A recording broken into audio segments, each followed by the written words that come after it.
This is your Friday Daily Delivery. I am Michael Rand. Hello to everybody out there. Hope everybody's getting ready for a great weekend. We've got a really good show coming up for you here today. Mark Craig will join me here in a few minutes to talk about Kevin O'Connell and his thoughts on that hire for the Vikings, and also the Super Bowl, of course, coming up on Sunday. Mark has some good thoughts on how that game might transpire, who he likes to win that game. So we had a good discussion about that. Hope you will enjoy that. Got some Rob Manfred comments about the baseball work stoppage that I want to get to. Got Marcus Foligno suspended 2 games for a knee to a player. Not great there. And the Vikings have a new defensive coordinator, which I'll get to after I talk to Mark Craig. But first, what did I miss? If you thought I was going to start today's show with anything other than the James Harden for Ben Simmons trade, you are mistaken. And in conjunction with that, a quiet trade deadline for the Timberwolves. Maybe this whole Ben Simmons saga is summed up best by Axl Rose and Guns N' Roses. Of course, what else isn't summed up best by a song that came out almost 35 years ago when Axl Rose crooned, "All we need is just a little patience." And maybe that's what was needed in the whole Ben Simmons saga from the beginning. I wanted a Wolves for Ben Simmons trade. I talked about it a number of times on the show, wrote about what the parameters of that might look like. Not sure that ever really got close. A lot of spilled ink for nothing, a lot of strained vocal cords for nothing. But Ben Simmons traded by the 76ers finally just before Thursday's deadline for James Harden, 2 players who wanted out clearly. Harden forcing his way off of another team, second time in 13 months he did that. Wondering a lot about his character right now, but maybe we'll find out a little bit more about what went wrong there. But blockbuster in this case with not just those two getting swapped. I mean, the Nets picked up some picks. They also picked up Seth Curry, who should help them quite a bit with their shooting. They picked up Andre Drummond. I mean, it's a blockbuster in every sense. Paul Millsap going back to Philadelphia as part of that deal. But basically, the patience part of it is this: Philadelphia ends up getting what it really wanted all along. Short of Ben Simmons coming back and playing really well for them, what they wanted all along was a difference-making star player to pair with Joel Embiid, who's having a very good season again this year. And that's what they got in Harden. For all of what I don't like about James Harden, what I don't like about him stylistically, what I'm coming to dislike about him, in terms of his like forcing his way off of 2 different teams. I think that's an immature way of going about your business as a professional athlete. Like it's just, I don't like it. I think people should have the right to, play for whoever they want to once they get to free agency. But when you essentially stop playing for 2 different teams because you're pouting and trying to get somewhere else, I don't like that. But the 76ers get that star caliber player. So they get that part of the trade. The Nets, if they're really needed to move off of James Harden, got a pretty good haul for James Harden. Ben Simmons, for all of his faults, fits there probably better than he does in Philadelphia. The Nets, when healthy, still have plenty of scoring, of course, with Kyrie Irving, with Kevin Durant, of course. If they can put it all together, that should be still a formidable team in the Eastern Conference. The Wolves, if this was ever a possibility and they exhibited patience and not rushing to make a deal with the 76ers, who clearly had a high expectation for what they could get from Ben Simmons, the Wolves exhibited some patience because they probably deserved, this team this year deserved to see how it could do without another shakeup, early on. We deserve to see what D'Angelo Russell could do with this team. He almost certainly would have been part of any Ben Simmons trade. Anthony Edwards, Karl Anthony Towns, they deserved to figure out, how all the core pieces that have been put together fit together. And so far this year, it's fit pretty well. 29-26, not by any means a perfect team or a perfect roster, but a much improved one from recent years, and one that looks like it is trending at least towards the play-in tournament, if not loftier goals. And they'll play again Friday against Chicago in another game of exhibiting, showing off the patience that is being rewarded with the Bulls, led by Zach LaVine, who, is part of a team that, was traded as part of that Jimmy Butler deal 5 years ago when maybe the Wolves didn't exhibit a ton of patience. Although, as I have said numerous times, 10 out of 10, I would make that trade any day. Jimmy Butler wasn't the problem in that trade equation. Not knowing how to keep Jimmy Butler happy and extending Andrew Wiggins at the time was that problem. But every team that I've talked about right now, the Wolves, the Nets, and the 76ers, probably exhibited a certain amount of patience. Certainly the Wolves and the 76ers in not rushing to any kind of Ben Simmons deal with each other. The 76ers got what they wanted. The Wolves, not saying necessarily got what they wanted, but they probably got what they needed and deserved, which is, just stay still for a minute. See what you can do with the roster you have assembled. And I'm not saying they wouldn't have been better this year with Ben Simmons. I am saying I've liked what I've seen from this group more than I thought I would. And staying the course has proven to be a path that has been rewarded for both of those teams. Take a playcation to Mystic Lake for 24/7 gaming, fun restaurants and bars, and luxurious hotel rooms. And join Club M to bask in the rewards. Follow the lights to Mystic Lake, where every day is play day. Let's bring in Mark Craig, Vikings and NFL writer for the Star Tribune, for last pick segment in probably 7 months or so.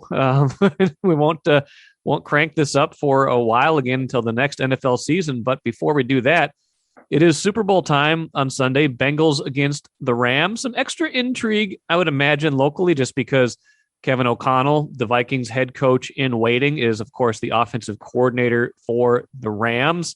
And according to you, Mark, will come to Minnesota as a Super Bowl champion assistant, at least. Yeah, let's give him till Tuesday before they introduce him, because he's going to probably be celebrating Aaron Donald's. I think I had 4.5 sacks. That's my bold prediction. Him wreaking havoc up the middle there. But I have picked against the Bengals probably since week 1. So and they just keep winning. So, but it's a fascinating game. I think Joe Burrow he's got that. I mean, for people that are old enough to remember Joe Namath. That swagger, and then you got Stafford. That's a great story. It's gonna be a fun Super Bowl to watch, and I think the Bengals will make it entertaining, but I just like the Rams. Yeah, I mean the Bengals seems to be problematic, and it should have probably stopped them at various points in this playoff run, but they just can't protect Burrow very well. Didn't he get sacked like 50 times this year? He got sacked 9 times in the one playoff victory they had, and when you've got Aaron Donald, Von Miller trying to get after him, that seems like it would be a bad matchup for Cincinnati. Yeah, I mean, I voted for Burrow for comeback player of the year. A lot of people probably voted for Dak Prescott. I voted not only because he came back from the knee injury, but also because he withstood what happened to him this year. It was took a lot of beatings this year. That Tennessee game, 9 sacks. I mean, who gets sacked 9 times and finds a way to win? I mean, there's something about this guy. But yeah, they're going forward. If they were to sneak out a Super Bowl here with that offensive line, and then they build around him, and with the young receivers that they got, I mean, we say this every year when a team gets hot like this, but they could be a team that is there multiple times and could be one of those memorable teams. So, but yeah, they got a right guard situation right now, the rookie and a second year guy that in the AFC Championship game, they alternated like the old messenger guards that Paul Brown had with the Browns and the Bengals. Every play they switched off. So, and you put that up against, Aaron Donald's able to move everywhere. He can play end, he can play tackle, he can play nose, he can do anything. But they're going to obviously find a way for him to attack those guards. And I just don't. With everything else the Rams have, if Donald was the only thing they had, they didn't have Von Miller and Leonard Floyd and all these other great players. I think they could get by, but I think the Rams have too much for them up front to withstand what the Rams are going to come after them with. Now, you noted in your preview, and it's no secret, before this year, Matthew Stafford had not won a playoff game. He's won 2 now, trying to win a 3rd and secure a Super Bowl. Have we seen enough from Stafford that you trust him in this kind of big moment game? He's actually won 3. They blew out the Cardinals. Oh, that's right. 3. You're right. My bad. Yeah, he blew out the Cardinals. He was kind of just along for the ride on that one as the Cardinals melted down. Then he beats Brady and that does well. And then, then they beat the 49ers, which was a hot team that hadn't beaten the 49ers in 6 tries. It's been up and down, but I think overall he's done an amazing job holding up to the pressure that's been on him. When that trade is made, me, like a lot of other people, thought that's, the Lions win this trade because it's literally Super Bowl win this year in that stadium, or it's a bust. And to me, to give up 2 firsts and a 3rd and a quarterback he's not as good as Stafford, but he's 6 years younger. He did go to the Super Bowl. Tremendous amount of pressure on this guy. And he wobbled a little bit in the middle of the year with some interceptions. He was terrible against the Vikings, and they still beat the Vikings. But I think he's played well enough in the postseason that, there's a grittiness to that guy that, I would not doubt him, having a good game and winning this game. You talked a little bit just now about, the Rams essentially going all in this season to try to make it to and win the Super Bowl in their stadium. And this is the 2nd year in a row that this has essentially happened. Tampa Bay doing it last year, going all in, getting Tom Brady at that point, and finding a way to win the Super Bowl in their home stadium. Is this the start of, it's a copycat league? Is this the start of like a new way of thinking about things that you don't necessarily build for like a 4 to 6 year window? You build for, let's try to find as many expensive, good players right now, and salary cap in 2 years be damned. It could be. I mean, the Rams came out and had they built some sort of house for players or something where they could go, or the team can meet. It's out in Los Angeles somewhere, and I joke that it's a house that probably doesn't have a first floor because the Rams don't pick in the first round. The last pick that they had in the first round was Jared Goff in 2016. If they keep their 2024 pick, they will have gone 7 years without a first round pick. They gave up 2 first rounders for Jalen Ramsey. They gave up 2 first rounders they stacked that on top with Matthew Stafford. So, and then, Von Miller, they trade for Von Miller and I get what they gave up for him. But, and then look at all the money that Kroenke threw at Odell Beckham. I think has gotten like $2 million for the first 3 wins. He might get another $1 million bonus just by his team winning the Super Bowl. So, yeah, they've pushed everything to the middle, and that's the way. I'm not saying that's sustainable for a lot of teams because, a lot of things had to happen right for the Rams to get all these players that they got. But sure, it is a copycat league, and you might see more teams, like saying, 2 first round picks to get what you want immediately might not be as much as what it seemed to be before, but you better win that Super Bowl. Exactly. And they'll try to do that Sunday. They'll try to do that with Kevin O'Connell as their offensive coordinator before he makes his way to Minnesota. He talked earlier this week. He did a video conference call with reporters. He's basically acknowledging that he's kind of got this dual role going right now where he's trying to prep and game plan for this game as much as humanly possible, as much as you would, even if your attention wasn't divided, but also, assuming trying to assemble a staff, take care of all the things that will lead up to him being officially named head coach early next week. In past cases, have you seen, assistants who are going to leave for another team when it's known and then they are coaching the Super Bowl? Has that factored into a result that you can remember? I don't think so. People here can say that, and I think some people have made comments about, I wasn't here at the time, but Brian Billick wasn't a Super Bowl, but it was that NFC Championship game where maybe he was distracted because he was going to go on and coach I think he was up for the Cleveland job at that point. But I think, correct me if I'm wrong. Yeah, because he went to the Ravens the very next year. So, people can say that, but I think there's enough time in the day. These guys are fantastic at compartmentalizing, and talking to him. I mean, it's funny how in a roundabout way, started off saying that they're going to hire myself, and I'm sure a lot of other people said they're going to hire the absolute opposite of Mike Zimmer. And we danced around and we got to where certainly Harbaugh is not the opposite of Zimmer, but that fell through, and then you ended up with this guy that when you look at him, I mean, Mike Zimmer probably has things on the bottom of his shoe that are older than this guy. So, he's an offensive guy. He's a quarterback. He's got a relationship with Kirk Cousins. He's 20 years younger. It's impressive. He comes from a very impressive tree. I've poked fun at it over the years with the McVay genius tree, but McVay's got something going, and the guys that come from his system, the LaFleurs and Staley's, Zach Taylor. I mean, they find a way to get it done, and it helps to have a quarterback, of course. I'm not saying this guy's going to be a winner. I have no idea how it's going to work out, but I think they have a good plan, and it's going to be fun to watch unfold.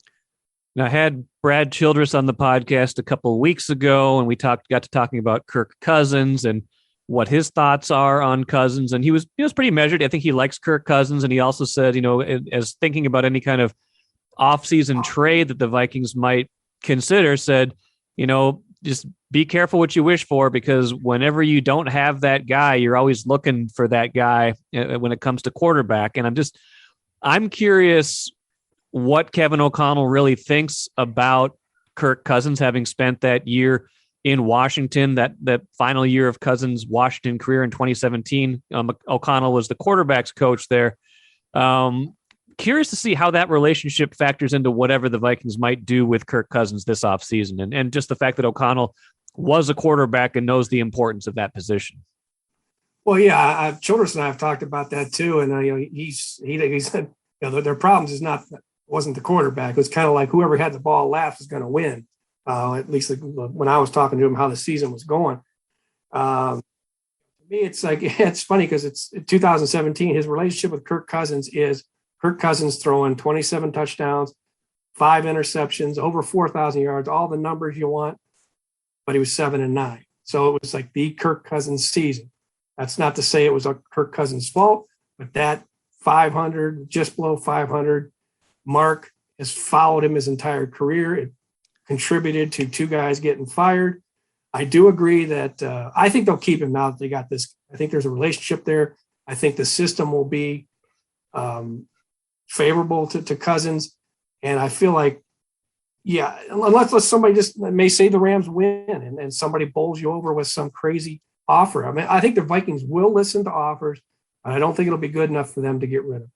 I think they'll work out a way where his contract, they'll extend him a little bit or whatever, and he'll be here. That's my guess, just by who they got and the relationship with him, and the fact that he's a good quarterback, but I just don't see someone giving you 2 firsts and a third for Kirk Cousins. If they did, I would help him. I would drive him to the airport. Just like Chili. I think that's a good point. And even if they extended him, that wouldn't preclude them from trading him in a year or 2 if they decided, okay, we really do need to hit a harder reboot on all of this once O'Connell gets settled in a little bit. A couple final thoughts for you. One being, just as you watch, we didn't talk last week, so we haven't talked since the O'Connell hire was made, since all the Harbaugh drama kind of enveloped that, the first part of a couple of weeks ago.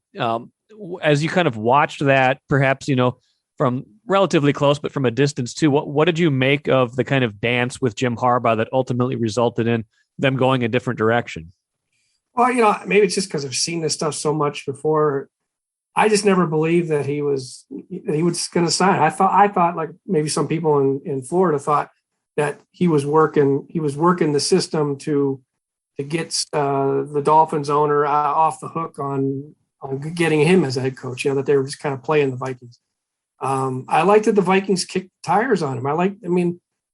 Whenever he was in it, whenever his name came up, it was assumed by everybody that he's the guy. He's going to come walking in.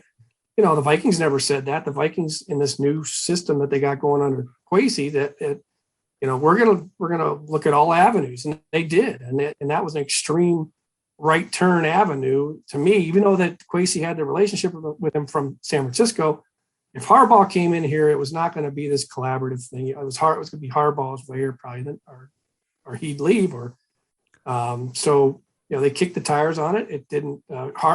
Harbaugh saw that, hey, they're not gonna bow and kiss my ring, and that seemed to, that's how it ended. So and then they arrived at this guy that's going to fit, I think, what they're looking for. Now, does everyone know what they're doing? We don't know, because these two hires were so, especially the GM hires, so outside the box that I give the Vikings credit for having the guts to do it. Whether they had the brains, we'll find out. Speaking of the brains, like we said, Kevin O'Connell will lead the Rams offense into the Super Bowl on Sunday. X's and O's wise, aside from what we just talked about a little while ago with the Rams pass rush against the Bengals, anything else schematically that we should be watching for in a game that I believe you predicted would be a 30-24 Rams victory? Yeah, I think the second half adjustment. The Bengals defensive coordinator, Lou Anarumo, what he did with the Chiefs was phenomenal. They frustrated. It kind of happened to Mahomes and the Chiefs early in the year. Maybe last Super Bowl they couldn't protect him, but they made an adjustment. They forced them, the Chiefs to be this kind of dink and dunk, and Mahomes doesn't have the patience. I don't think Mahomes was confused. But they made a great adjustment after halftime, dropping 8 guys into coverage and rushing 3. And so those kinds of adjustments, and also Cooper Kupp. How do they approach Cooper Kupp? If they put all their attention on Cooper Kupp, my one of my favorite players, OBJ, will probably have a big game. And because he's still got the skill set. It's nothing physical about him. It's about just him. Everything has to be perfect for him to, I think, to excel.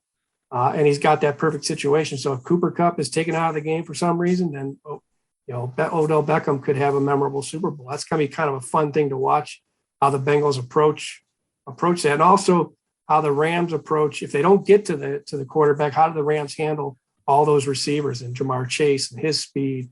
So there's a lot of fun matchups to watch. Should be a good one. Mark, appreciate this and all season long. Enjoy the Super Bowl, and we'll catch you up down the road, okay? All right, sounds good, Michael. Always good to talk to Mark Craig. Like we joked, it'll be a while, probably until he and I talk again at least for a picks segment, because there will be no picks for several months. Get your football fix while you can on Sunday with the Super Bowl. And Mark and I talked quite a bit about Kevin O'Connell and what he thought of that hire and the whole Jim Harbaugh saga. Not long after Mark and I talked on Thursday, we learned that the Vikings have made a hire at defensive coordinator, the first kind of big move of the Kevin O'Connell coaching staff. They get Ed Donatel, veteran, who's been with several different teams. He was the defensive coordinator for the Broncos the last 3 seasons under Vic Fangio over there. The interesting thing about him, aside from just kind of his journey here, which has included a lot of different teams, including San Francisco from 2011 to 2014, where he would have gotten to know Kevin O'Connell and Kwesi Adofo-Mensah. Interesting thing about him is that he has run a 3-4 defense in recent years with Denver. Distinction there being the Vikings have traditionally, in the last 16 years, run a 4-3 defense. And for those who need a quick refresher, 4-3 means you have 4 defensive linemen and 3 linebackers. A 3-4 defense inverts that ratio. You do 3 defensive linemen and 4 linebackers. And what that means is they might value different positions a little bit differently if indeed Donatell brings in a 3-4 defense to this team. So we will have to see about that, but it could have an impact on players like Danielle Hunter, Michael Pierce, Dalvin Tomlinson, and even some of the Vikings linebackers. A position where they've been pretty thin lately, would need to certainly bulk up at linebacker because, Kendricks and Barr have been good. Barr, though, we don't know if he's going to be back with what his contract is, and beyond those two, the depth has been a little bit lacking. So that is an interesting piece to that equation. Will they run a different type of defense with Donatell, and what will that mean for the roster going forward? The Wild will be without Marcus Foligno for 2 games, getting a 2-game suspension for kneeing Adam Lowry at the end of a fight the other day. That'll hurt the Wild, of course. I mean, he's going to miss Saturday's game against Carolina, which is a showdown between 2 very good teams, and then Monday's game against Detroit. He will be back Wednesday against Winnipeg. That will be interesting to see how that plays out, but a tough one for the Wild. Will be without one of their best players this season. He has 17 goals this year, and not a great deal for them at all. Let's finish with the cooler. I want to play a Rob Manfred quote, the commissioner of baseball, talking about the labor stoppage in the league and what direction the league is headed in right now. I am an optimist, and I believe we will have an agreement in time to play our regular schedule. If I hadn't given consideration to what it would mean to miss games, I wouldn't be doing my job. Obviously, I pay attention to that. I see missing games as a disastrous outcome for this industry, and we're committed to making an agreement in an effort to avoid that. I would take issue with the notion that Rob Manfred is a optimist, but maybe that's just me. Maybe it's just me. I'm not an optimist about Rob Manfred at the very least, but interesting comments from him trying to paint a slightly less disastrous picture of all this, but we're already day 70 of this lockout. Pitchers and catchers would be reporting next week in a lot of cases. That certainly doesn't feel like it will happen. He's trying to stave off any postponement of camps and things like that, but it doesn't seem like we're headed into great territory. Now, the league, the owners will present a new proposal on Saturday. Maybe that closes the gap somewhat, but still feels like we're not in a great place. They're going to, they're meeting for just the 5th time since December 2nd. Manfred trying to be optimistic here, but this is again trying to, put a happy face on a situation that just has not had any real positive momentum to it. So I hope for baseball's sake that Manfred is right, that his optimism or his alleged optimism is warranted.